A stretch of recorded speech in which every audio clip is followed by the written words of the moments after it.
semua, perkenalkan nama aku Liviana. Kali ini aku akan membahas pendekatan teori komunikasi psikologi dan organisasi terkait drama Korea yang berjudul Dear Ex.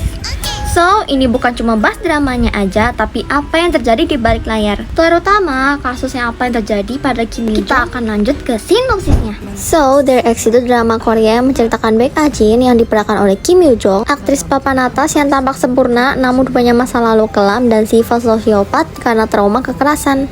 So, kita masuk ke komunikasi psikologi. Nah, untuk bisa memerankan karakter seberat ini, Kim Yoo Jong harus benar-benar bisa masuk ke dalam perannya. Gak cuma hafal dialog, tapi harus ikut rasain emosinya, cara pikirnya, bahkan cara nafas dan tatapannya yang begitu masuk ke dalam karakter.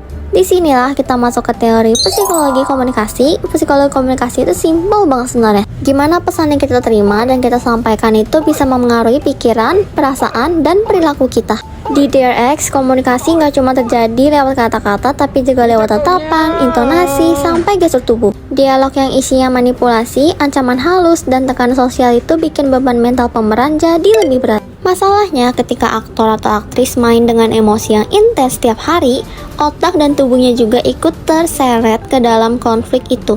Dan itu sebabnya Kim Yoo Jong sempat diberitakan drop secara fisik sampai pingsan beberapa kali karena syuting dan pendalaman karakter yang berat banget. 저는 촬영을 하다가 정신을 잠깐 놓은 적이 있었어가지고 아빠랑 같이 백성규라는 인물과 함께 거의 4박 5일 정도를 함께 뒹굴면서 세트 촬영을 했는데 거의 마지막쯤에 이제 저도 힘이 없고 막 기운도 없고 에너지를 너무 많이 써서 그런지 감정도 너무 몰입이 돼서 정신을 한 10분 동안 못 차리고 그 자리에서 계속 이렇게 있었던 기억이 있습니다.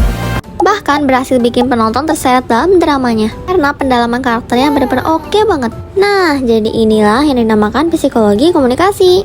Dan sekarang lanjut ke komunikasi organisasi. Syuting drama itu bukan cuma soal aktor dan kamera ya. Itu adalah satu organisasi besar yang ada sutradara, penulis, manajer, kru, lighting, wardrobe, sampai tim kesehatan. Cara mereka berkomunikasi menentukan iklim kerja. Kalau komunikasinya suportif, manusiawi, dan terbuka, mental health aktor bisa lebih terjaga. Tapi kalau komunikasi organisasi penuh tekanan, target, rating, dan judul yang padat, beban mental aktor pun jadi double. Itu semua adalah bentuk komunikasi baik verbal maupun non-verbal yang akhirnya mengenai psikologi seseorang. Jadi bukan cuma karakternya aja yang gelap, tapi lingkungan kerjanya yang ikut membentuk tekanan. Kasus Kim Yoo Jong ini jadi contoh nyata bahwa komunikasi itu punya dampak psikologis yang real. Bukan cuma teori di kelas, kata-kata, naskah, tatapan, dan tuntutan kerja. Semua itu adalah proses komunikasi yang bisa bikin orang berkembang atau justru kelelahan. So, mental health itu penting bahkan untuk orang yang katanya kuat sekalipun, aktor, pekerja kantoran, mahasiswa, atau siapapun itu. Jadi, hati-hati sama kata-kata, hati-hati sama cara kita melakukan orang, dan jangan lupa kasih ruang buat diri sendiri. Sekian penjelasan dari aku. Mohon maaf bila ada kesalahan kata-kata. Thank you for watching. Bye-bye.